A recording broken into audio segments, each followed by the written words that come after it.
Bon dia a totes les veïnes aquí presents, a les que també ens estan veient des de casa seva, des de la televisió, companyes, regidores, alcalde.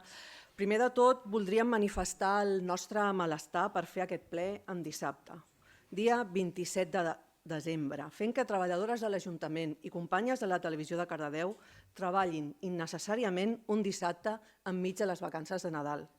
Quan nosaltres parlem de posar la cura al centre, també és això, és cuidar les persones. Això, senyors de govern, no és fer política amb amor, no és cuidar. No es podien haver esperat el mes de gener?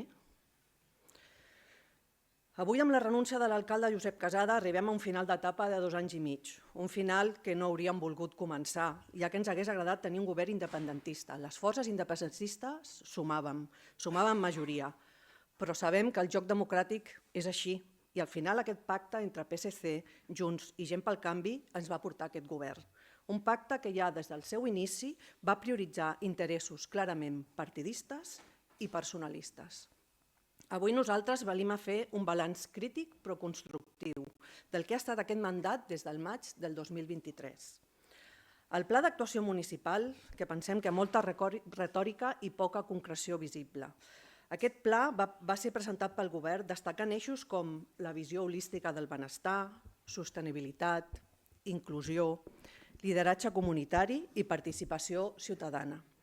Aquest document estratègic inclou objectius amplis i aspiracionals, però falta de detall públic sobre indicadors de compliment o calendaris operatius accessibles de manera clara per a la ciutadania, la qual cosa dificulta l'avaluació crítica del que s'ha executat realment fins ara o quin impacte ha tingut en la vida quotidiana de la majoria social. Van trigar a presentar-nos aquest pla d'actuació municipal quan estàvem demanant des de l'inici del seu pacte. Després van fer un repartiment de regidories segons partits polítics, fent a vegades una divisió difícil d'entendre entre, per exemple, la regidoria de festes i cultura, com si la cultura popular no fos cultura. Amb la renúncia d'alguns dels regidors de Junts, que han estat 2, van tornar a canviar de carteres i a remodelar l'organigrama, una mica de desgavell tot plegat per aquests 2 anys i mig. Destacar, però, la feina feta des de la regidoria de capacitats diverses i gent gran, moltes vegades amb manca o poc personal tècnic. Aquest govern ha prioritzat la gestió administrativa i la continuïtat de l'anterior mandat més que no pas polítiques transformadores. S'han deixat emportar una mica per la inèrcia de l'administració. Una mostra clara de continuïtat en polítiques que no han estat suficient és el debat entorn de l'aigua. Fa un any que es va rebutjar al ple una moció de treballar cap a una gestió pública, directa i participada del servei, sense una posició valenta del govern per avançar en la defensa d'un bé comú essencial. Aquesta moció, presentada conjuntament per la CUP i per Esquerra, va ser rebutjada pels vots majoritaris d'aquest govern. Cal dir que l'actual gestió pública de l'aigua, que ha començat a funcionar aquest novembre, no ha estat fruit d'una decisió estratègica a favor de la municipalització, sinó d'una renúncia de l'empresa concessionària. Això demostra que sense la pressió social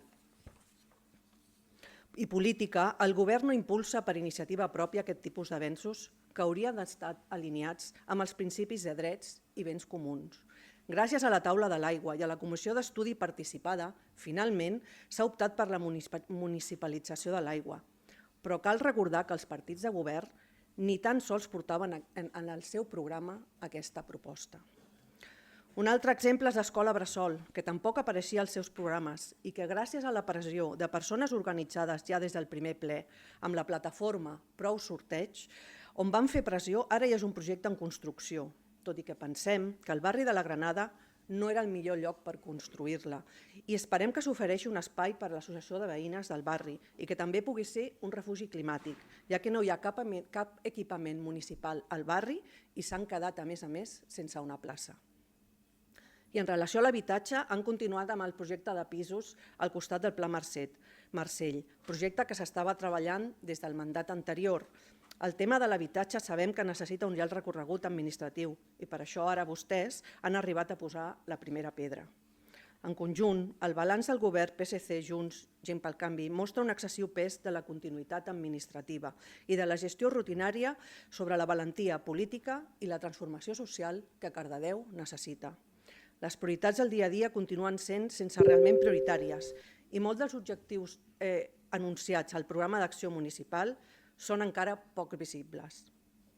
Aquest mandat també ha estat marcat per una gestió de la participació ciutadana, que massa sovint es queda en el marc formal i burocràtic, i no en l'empoderament real de la comunitat. Les entitats socials i culturals han denunciat dificultats per desenvolupar les seves activitats i haver d'encaixar processos administratius que desincentiven la implicació col·lectiva en la vida del poble. Durant aquest mandat s'ha creat la Coordinadora d'Entitats, com un exemple més d'autogestió de les entitats. Cal dir també que s'ha posat en marxa la Comissió Ciutadana de Salut, amb l'empenta de la Plataforma en Defensa de la Sanitat Pública, que també està treballant per tenir un Consell de Centre del nostre CAP, com un òrgan més de participació ciutadana.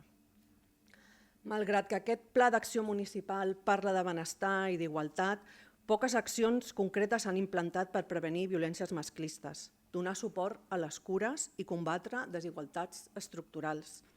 La retòrica sobre igualtat i benestar emocional és insuficient si no s'acompanya d'inversions reals i més personal tècnic.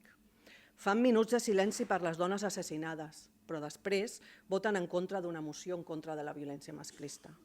I han deixat que un projecte com el Cardedeu Coeduca es mori, per no apostar de forma valenta per la coeducació. Des de la perspectiva independentista, el govern no ha aprofitat el mandat per reforçar la sobirania local, ni la llengua catalana de manera significativa. Les accions fins ara han estat simbòliques i no han generat un impacte real. Malgrat la creació de regidories com la promoció de la llengua catalana, les accions concretes han estat insuficients per fomentar un ús social ampli de la llengua ni empoderar la comunitat local.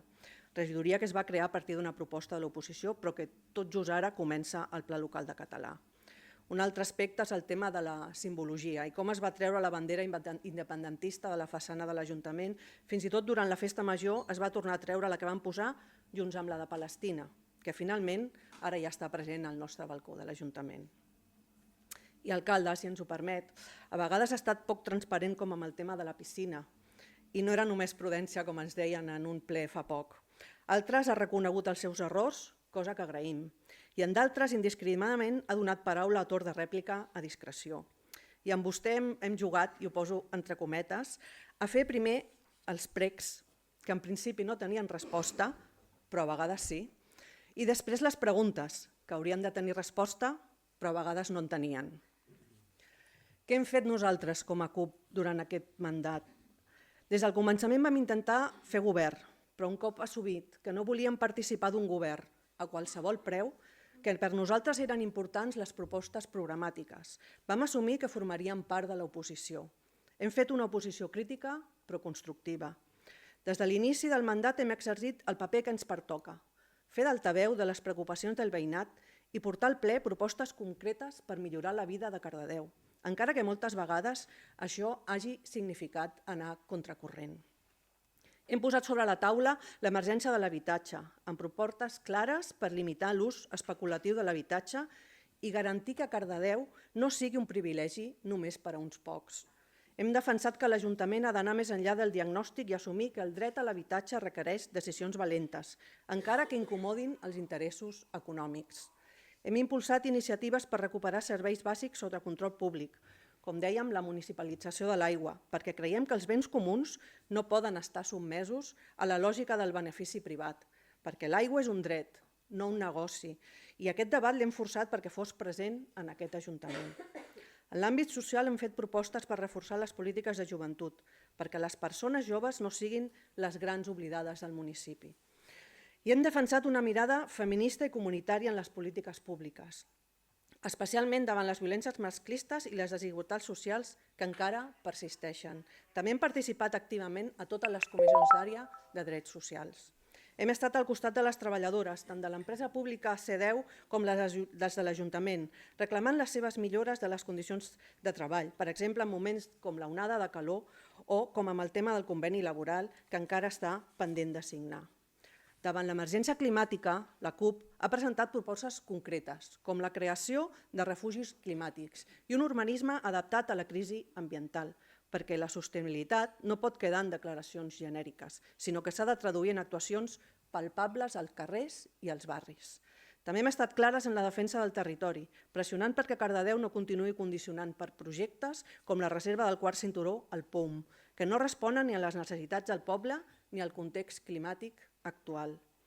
Hem portat al ple posicionaments polítics valents, com el suport al poble palestí i la denúncia de l'apartheid i la violència colonial, perquè creiem que els ajuntaments també han de tenir veu davant les injustícies globals i hem defensat la simbologia i la llibertat d'expressió, reclamant la restitució de l'estelada a la façana de l'Ajuntament. Tot això ho fem des d'una oposició que no es limita a dir que no, sinó que fa propostes, que fiscalitza l'acció de govern i construeix alternatives, sovint amb recursos limitats i sense la comunitat d'estar al govern. El balanç d'aquest mandat demostra que la CUP ha estat i continuarà sent una veu incòmoda però necessària, que posa la vida al centre, que defensa els drets col·lectius i treballa perquè Cardedeu sigui un poble més just, més feminista, més sostenible i més democràtic. Perquè governar i també fer oposició no és gestionar el que hi ha, sinó atrevir-se a canviar-ho per transformar. Moltes gràcies.